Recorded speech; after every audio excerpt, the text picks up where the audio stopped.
Well, regarding the commentary, I think the most important question is why did Singapore first name this threat actor? And second, why did Singapore name the threat actor but did not point it to a particular country? Welcome to Wiring the Domains, a podcast by the Digital Impact Research Team at the S. Rajaratnam School of International Studies at the Nanyang Technological University, Singapore. Join us as we sit down with leading experts and discuss the latest developments in the digital, cyber, information, and technology domains, and how they impact our society and our world.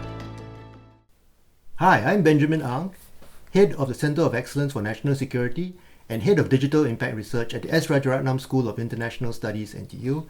And I'm here together with Muhammad Faizal Abdul Rahman, Research Fellow in the Regional Security Architecture Program with the Institute of Defence and Strategic Studies at the S. Rajaratnam School of International Studies, RSIS at NTU. And we're here today to talk about his commentary, As Cyber Threats Grow, Singapore Walks a Careful Line on Identifying State Actors.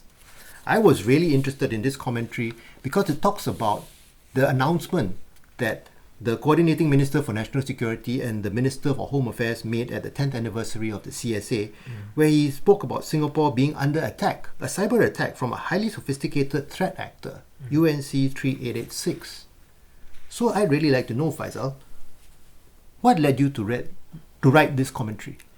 Well, firstly, when the news came out on that Friday itself during the 10th anniversary of CSA, I thought it was quite an important piece of news and quite surprising because it is the first time that Singapore actually explicitly state the name of the threat actor itself.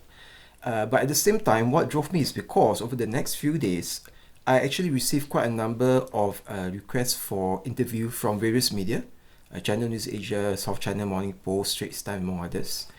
And at the same time, I was approached by a number of representatives or diplomats from various countries who were interested about Singapore's approach.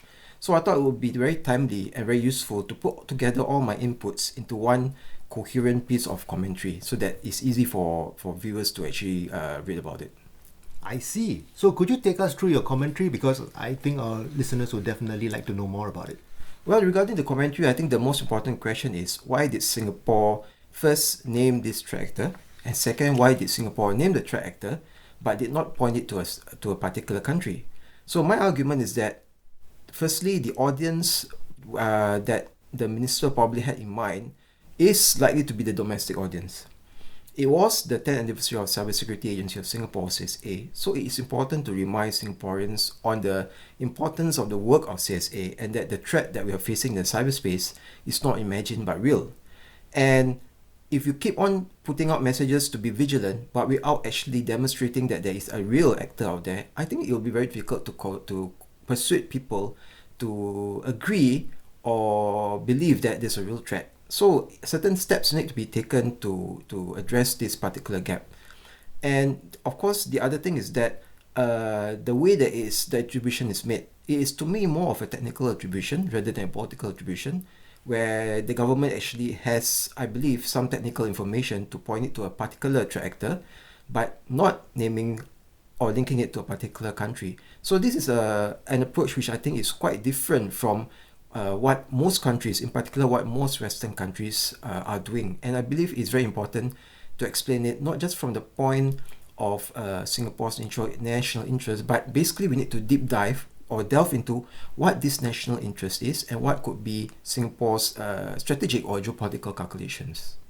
And what do you think these strategic geopolitical calculations are?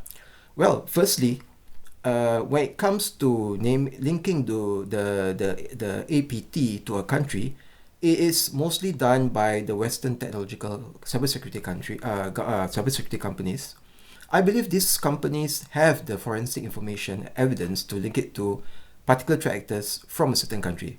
But the question is whether these threat actors are acting under the orders of the state. That is something which is very circumstantial. The clear evidence isn't there, and it's mostly based on intelligence or what we call political attributions. If we are to go along the way of the Western countries and their allies in naming the state, does that mean that Singapore, has abandoned our neutrality or a non-alignment and side with the Western countries in the geopolitical competitions against China? Is that in Singapore's interest? the way I see it, the cyberspace is a domain of operations, no different from the maritime. So if we look at how the maritime domain are facing issues at South China Sea, how the different countries, be it Philippines, Indonesia, Malaysia, how they actually manage the threat that is actually permeating the South China Sea, I would say it's no different from how we manage the threat that is operating in the digital domain or the cyberspace. Some countries choose to name the threat actor, some don't. Some choose to link the threat actor to a country, some do not. How it's done basically is up to each country's strategic calculations. Not just looking at the threat itself, the impact or the incident, but also the wider bilateral relations, the wider strategic relations with other countries in this region. So what you're saying is that Singapore has actually made a choice to balance all the different competing things instead of blindly following what other countries are doing in terms of attribution. Exactly.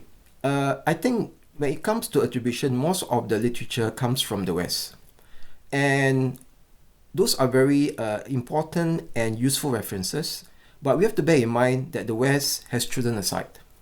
Countries in Southeast Asia, including Singapore in general, we have not chosen a side. We choose to be balanced or maintain equidistant relations with all the major powers. We chose to compartmentalize issues so that certain security issues do not endanger the broader diplomatic or the broader bilateral relations. So we have to address issues or threats according to our own perspective, our own issues. In some cases, I would say that we are facing a situation where we actually encounter a lot of Westplaining, not taken from the word mansplaining, where other countries try to tell us how to deal with challenges.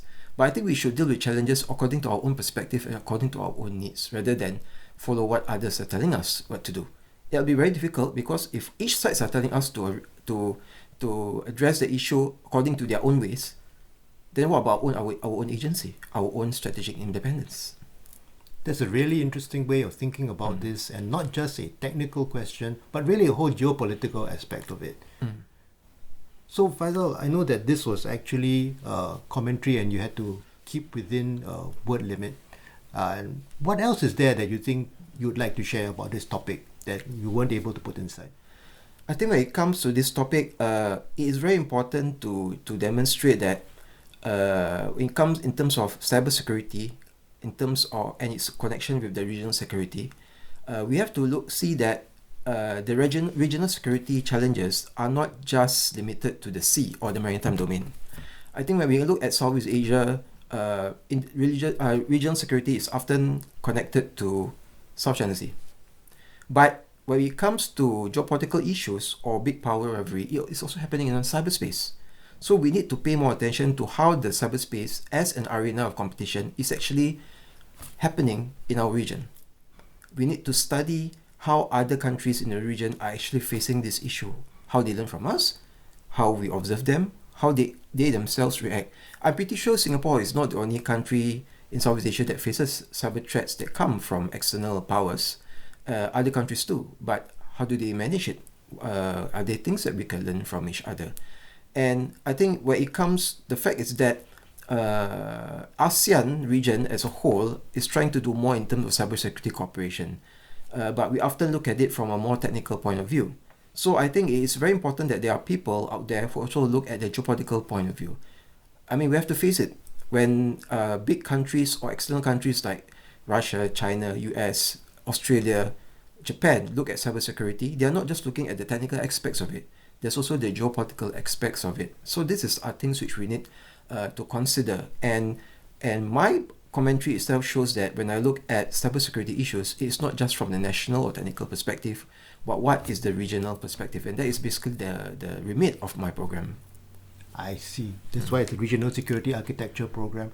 And it's possible that in the region, we may each be able to develop our own unique ways of dealing with these cyber issues and not just follow what else is happening in other parts of the world. That's right.